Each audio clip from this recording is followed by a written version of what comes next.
তো নমস্কার বন্ধুরা, আবার চলে এসেছি 13 তারিখের ডেটে আর একটা ভাড়া নিয়ে। সকালেই একটা ভাড়া আমি করে এসেছি। আজ সকালেই আমি আজকে একটা ভাড়া খেটে এসেছি, যেটা গিরিশ পার্ক গিয়েছিলাম কলকাতা। ভোর 4টার সময় উঠে ওইটা 8:30টার সময় চলে এসেছিলাম, 8:10-15-তে। তো তারপরে সারারে রেস্ট নিয়ে এখন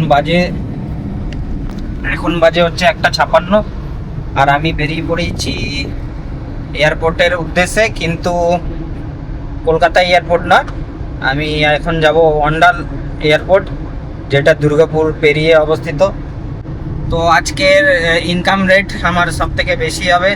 এর আগের দিনও দুটো ভাড়া করেছিলাম রাত জেগেও, সেই 2:30টার সময়। সেই ভিডিওটা দেখেছেন আপনারা। তো সেই দিনও প্রচুর টাকা ইনকাম হয়েছিল, জাস্ট 2 দিন আগে। আর এখন আজকেও হবে দুটো ভাড়া। অলরেডি সকালবেলা 1400-1500 টাকা ইনকাম হয়ে গেছে। আর এখন যাব, সেটাও কিছু না কিছু হবে, মোটামুটি 1000 টাকা তো হবে। তো ভালো টাকা ইনকাম হয়ে যাবে আজকে। সঙ্গে থাকুন, ভিডিওতে থাকুন। আজকে অন্ডালু উদ্দেশ্যে বেরিয়েছি, আর ফাঁকা গাড়ি আছে, কেউ নেই গাড়িতে, গাড়ি ফাঁকা। অন্ডাল এয়ারপোর্টে যিনি নামবেন উনি একজন মহিলা মানুষ, আর একজন বাচ্চা আছেন। ওনাদেরকে ওইখান থেকে নিয়ে আমি বর্ধমানের রায়নগরে ছেড়ে দিতে হবে, রায়নগরের কাছাকাছি কোথাও ছাড়তে হবে। তো চলুন আমার সঙ্গে থাকুন আজকের এই ভিডিওটাতে, এই ব্লগে। আর আমার ইনকাম তো সব ভিডিওতেই দেখায়, এটা তো দেখাবো। আর মাঝ রাস্তায় কিছু একটু টিপস দেওয়ার থাকলে আমি দিয়ে দিচ্ছি আজকে। তো আপনাদেরকে কেমন লাগছে আমার ভিডিও অতি অবশ্যই জানাবেন কমেন্টের মাধ্যমে। আর এইরকম ভিডিও বানাচ্ছি আপনাদের জন্য, যাতে আপনাদের ভালো লাগে। আপনারা অবশ্যই লাইক করুন, কমেন্ট করুন এবং সাবস্ক্রাইব করুন। বলো, আমি এখন তোমার অন্ডাল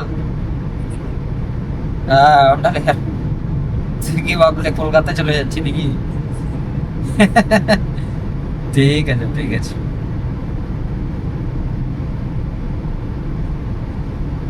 অফিস থেকে ফোন করেছিলাম মাত্র, দিয়ে আমাকে বলছে যে তুমি কোথায়, কোন এয়ারপোর্টে যাচ্ছ। আসলে অন্ডাল এয়ারপোর্টে খুব কমই যায়, তো ওই জন্য আমাকে জিজ্ঞাসা করলো যে কোথায় যাচ্ছ। তো আমি বললাম এয়ারপোর্ট। বলছে কোন এয়ারপোর্ট? অন্ডাল এয়ারপোর্ট। বলছে তাহলে ঠিক যাচ্ছে। ওরাও ডাউটে ছিল যে ভুল ভুল করে কলকাতা এয়ারপোর্ট না চলে যাও। তো চলুন আজকের ভিডিওতে থাকুন। আপনাদেরকে অনেক অনেক ভালোবাসা জানাই আমার তরফ থেকে। আপনারা আমার ভিডিও দেখছেন, পাশে ভাইকে একটু সাবস্ক্রাইব করে ভাইকে একটু সাপোর্ট করে দেবেন, বাস আর কিছু করতে হবে না। আমার সঙ্গে থাকুন ভিডিওতে। তো চলুন আজকে এই ভাড়াটার কত কি ইনকাম সেটা দেখাবো। আর গতকালের ভিডিওতে আপনাদেরকে দেখিয়েছি, মানে সেইখানে আপনার সার্ভিসিংয়ের খরচায় কত কি খরচায়, কমসে কম খরচায়, সেগুলো বলেছি। তো চলুন বেশি না বকে আমার রাস্তার পথ শুরু করি। আমি এখন বর্ধমান থেকে বেরিয়েও গেছি, প্রায় 1:30টার সময়, 1:40-এ বেরিয়েছিলাম। তো এখন 2টো বাজতে চললো। যাই হোক, অনেকটা দূর চলে এসেছি মোটামুটি। আর এইটা হচ্ছে আপনার দুর্গাপুর পেরিয়ে মোটামুটি আরও 15-20 কিলোমিটার যেতে হয়। দুর্গাপুর থেকে মোটামুটি 20 কিলোমিটার মতো যেতে হয়, ওইখানে আপনার পরে অন্ডাল এয়ারপোর্ট। তো ওইখানেই যাব। তো আমি একবার দাঁড়িয়েছি এখন পানাগড়ে, আর এই আমার গাড়ি। একটু রেস্ট নেওয়ার জন্য দাঁড়ালাম, কেন 2:30 বাজে, ওখানে 4টার মধ্যে ঢুকতে হবে, কোনো অসুবিধা নেই। অর্ধেক রাস্তা তো চলেই এসেছি, আর অর্ধেক রাস্তা বাকি আছে। আর একটা জিনিস দেখাবো, এই যে এইটা দেখতে পাচ্ছেন, এই ফেন্সিংগুলো দেখছেন, আর এই জঙ্গল মতো এলাকা। তো এটি একটা মিলিটারি ক্যাম্প, যেটা স্ট্যান্ড কমান্ডের সবথেকে বড় মিলিটারি ক্যাম্প পানাগড়ে। আর পুরো এই যে মাঝখানে যতগুলো এদের মিলিটারির ক্যাম্পের পাশ থেকে যতগুলো ফ্লাইওভার পেরোবে, সবগুলোতে এরকম ফেন্সিং করা আছে, গার্ড দেওয়া আছে, যাতে উপর থেকে গাড়ি গেলে দেখতে না পারে ভিতরে কি আছে না আছে। আমার গাড়িটা তো দেখেছেন আপনারা। তো একটা পোজ তো দিয়েই দিই। তো চলো যাওয়া যাক।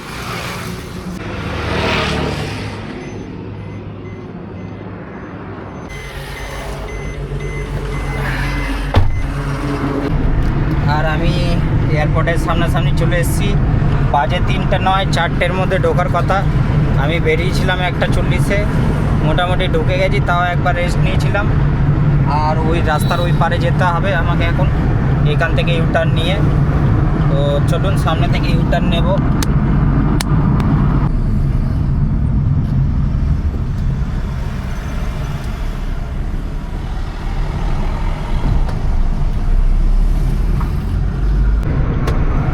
তো এইখান থেকে বাঁ দিকে চলে যাবে অন্ডাল এয়ারপোর্ট। আমরা এখন চলেও এসেছি মোটামুটি। আর আজকে সত্যি প্রচণ্ড গরম, মানে বিচ্ছিরি গরম। অন্ডাল এয়ারপোর্টের নাম হচ্ছে কাজী নজরুল ইসলাম এয়ারপোর্ট। এই এয়ারপোর্টটার নাম হচ্ছে কাজী নজরুল ইসলাম এয়ারপোর্ট। আর এই হচ্ছে এয়ারপোর্টের রোড।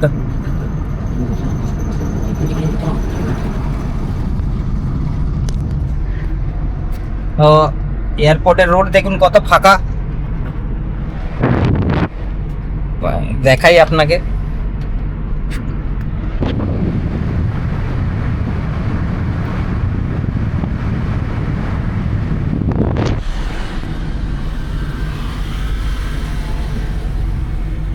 ফাঁকা, এইরকম ফাঁকা ফাঁকা মধ্যেই যেতে হয়। আমি এসছি অনেকবার, মানে খুব কম আসি এখানে। এই এয়ারপোর্টে ফাঁকা ফাঁকা চারিদিকে, তাও এখনো অনেকটা ঘর ঘর বাড়ি হয়েছে অনেক। আশেপাশে 2-4টে বিল্ডিং দেখা যাচ্ছে, আর 2-4টে কারখানা দেখা যাচ্ছে। কারখানাই ভর্তি এখানে, যেহেতু দুর্গাপুর শিল্প অঞ্চল, তো এখানে কারখানাই ভর্তি। তো মানুষজন নেই এখানে, ফাঁকা একটা জায়গার মধ্যে এয়ারপোর্টটা আছে, আপনারা গেলে দেখতে পাবেন। তো চলুন এয়ারপোর্টের সামনে যাই। তো এয়ারপোর্টে যদি পার্কিং থাকে আপনাদেরকে বলে দেবো পার্কিংয়ের জন্য কত কি লাগে না লাগে। আর খোলামেলা জায়গা, যেখানে খুশি গিয়ে গাড়ি রাখুন, কোনো অসুবিধা নেই। এয়ারপোর্টে নয় যে এয়ারপোর্টে ঢুকতে গেলে পার্কিংয়ে ঢোকাতে হবে, সে নয়। এদের খোলা পার্কিং, যেখানে খুশি রাখুন। দেখছেন তো একদম পুরো ফাঁকা ফাঁকা এলাকা। তো এই রাস্তা ধরে সোজা চলে যাবেন, একদম পুরো এয়ারপোর্টে পৌঁছে যাবেন আপনি।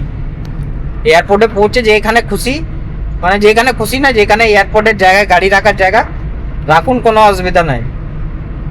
খোলামেলা জায়গা, আর খোলামেলা জায়গাতেই এয়ারপোর্টটা রয়েছে। তো আমি চলে এসেছি এয়ারপোর্টের সামনে, আর ওই দিকটা হচ্ছে এয়ারপোর্ট। এখান থেকে ডান দিকে চলে যাব। ফাঁকা এলাকা চারিদিকে, এয়ারপোর্ট টার্মিনাল পুরো চারিদিকে ফাঁকা, একটাও লোকজন পাবেন না। আর এই যে ভিতরে ওই পাঁচিলের ভিতরটা হচ্ছে এয়ারপোর্ট। আর আমরা চলে যাব ওই যে গাড়িগুলো দাঁড়িয়ে আছে, সামনে গাড়ি আছে অনেকগুলো, ওইখানে আস্তে আস্তে কোথাও একটা জায়গায় পার্কিং করে নেব।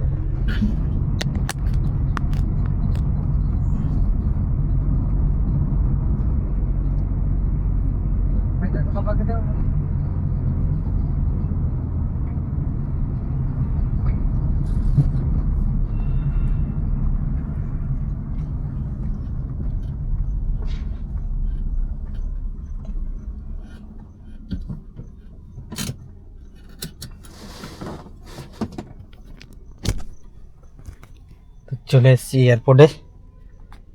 চলুন বাইরে একবার দেখিয়ে দিই আপনাদেরকে। চলে এসেছি, সেটা বিশাল জায়গা, বিশাল। আর ফাঁকা মাঠ পুরো।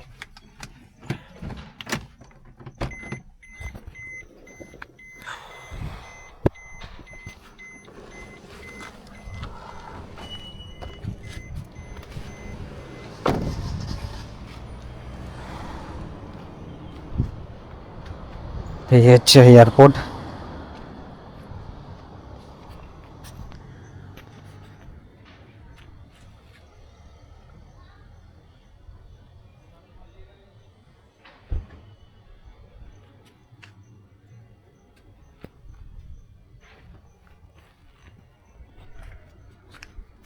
দেখি এখন বাজে 3:17, 4টের মধ্যে ঢুকতে বলেছিল। আর আমি এখন এখানটায় এসে দাঁড়িয়ে আছি, কখন ঢুকবে এখন জানি না। 4:30টায় মনে হয় ফ্লাইট দাঁড়াবে, এখনও মোটামুটি 1 ঘন্টার উপর লাগবে। তো থাকুন, কখন কি আসবে দেখব, তারপরে আপনাদেরকে জানাবো।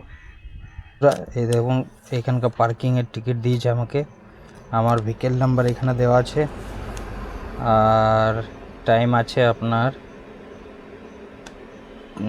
লেখা আছে 7 minute for free from entry time for all vehicle, no free for come pick up for WPA, go maximum 2 hours GST।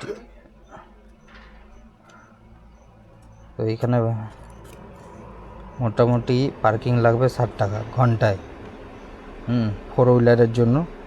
তো 7 মিনিট ফ্রি থাকে, যেমনি আমাদের এয়ারপোর্টে, কলকাতার এয়ারপোর্টে থাকে 10 মিনিট, এখানে 7 মিনিট থাকে। তো 7 মিনিট এখানে মেনশন করা আছে, এই দেখুন দেখে নিন, 7 মিনিট ফ্রি ফ্রম এন্ট্রি।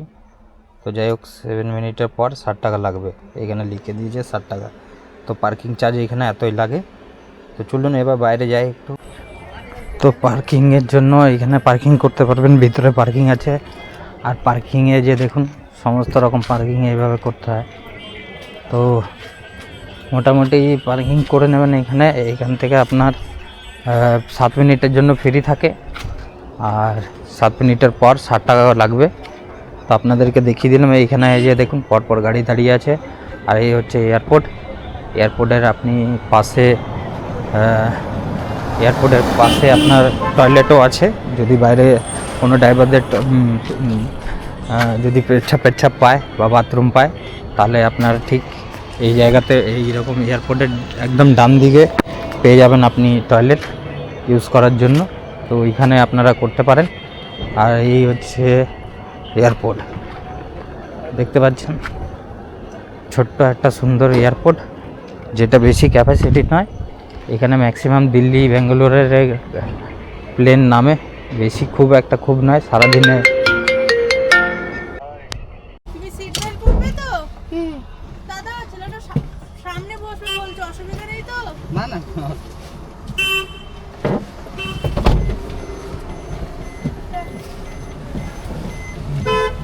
কিছু হাত দেবে না কিন্তু ঘন্টু। সিট বেল্টটা লাগিয়ে নেবে। তো সিট বেল্ট পরে নাও। আমি কি না না না, আঙ্কেল ইসলাম করবো না। এই দরজা খুলিস না এখন, বাইরে প্রচন্ড ডাস্ট।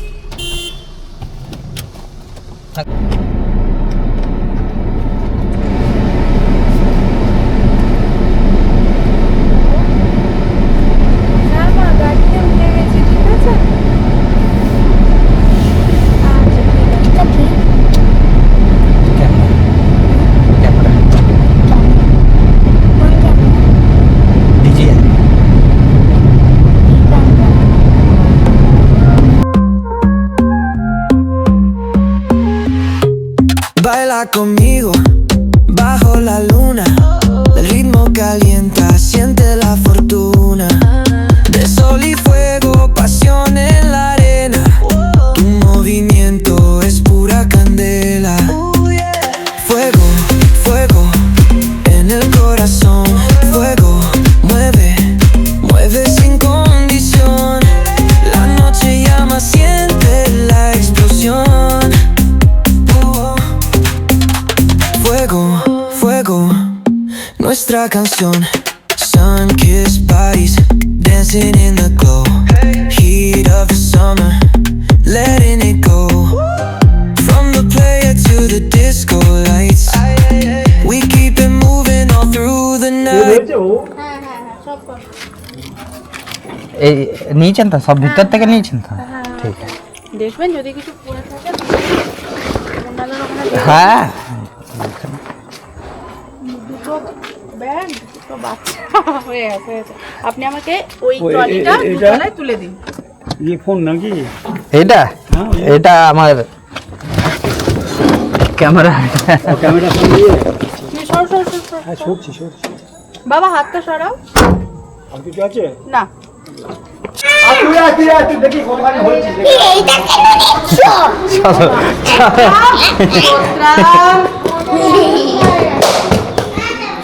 উপরে নিয়ে যাবো তো? হ্যাঁ, আপনি চলুন আমি দেখিয়ে দিচ্ছি।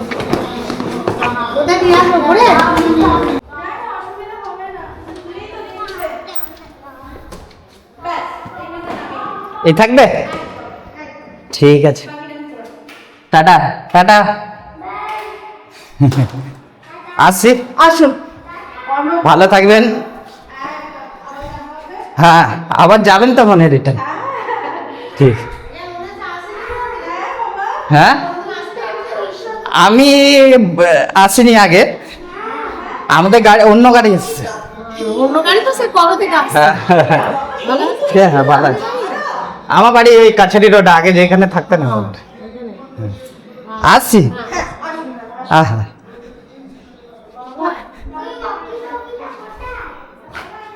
চলে এসছি।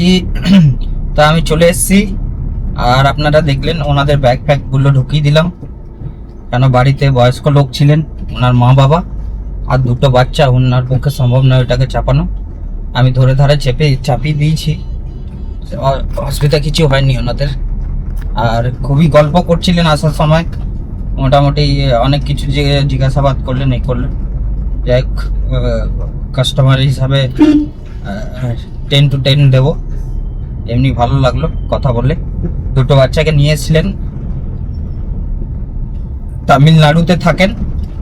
আবার যেদিন যাবেন, যদি সম্ভবত আমি যদি যাই তো ভালো কথা, আর না যাই তো অন্য কেউ যাবে। তো আজকে ডাবল টিপের ভাড়া হয়ে গেল, আমার হয়েছিল 175 কিলোমিটার, আর 175 ইন্টু এনাদের রেট ছিল 12.5 টাকা করে, তো যা কিলোমিটার হয়েছে 175 করে 12.5 টাকা করে হিসাব করে যেটা আসছে। আমি এখানে একটা লিস্ট দিয়ে দিচ্ছি আপনাদেরকে, ওইখানে আজকের আমার এখনকার এই টিপের ইনকাম এবং সকালে কত টাকা ইনকাম করেছিলাম সেটা দিয়ে আজকে টোটাল আমার কত লাভ, মানে টোটাল কত টাকা ইনকাম করেছি সেটা আমি দিয়ে দেবো। তাহলে আজকের দিনে আমার এত টাকা ইনকাম এসছে, এইখানে আপনারা দেখতে পাবেন। আর কাল সকালবেলা ভাড়া আছে আবার সকাল 5টার সময়। আজ 13 তারিখের গল্প শেষ, আর কোথাও ভাড়া নেই। আর আমি 6টা 11 বাজে ঢুকে গেছি বাড়িতে। এইখান থেকে যাব গ্যারেজ করে অফিসে হিসাব বুঝিয়ে দিয়ে চলে যাব বাড়ি। তো চলুন, আর কিছু বলবো না। আমার ভিডিও যদি ভালো লাগে লাইক, কমেন্ট এবং সাবস্ক্রাইব করুন, আর আমার এই ছোট ভাইটার পাশে দাঁড়ান।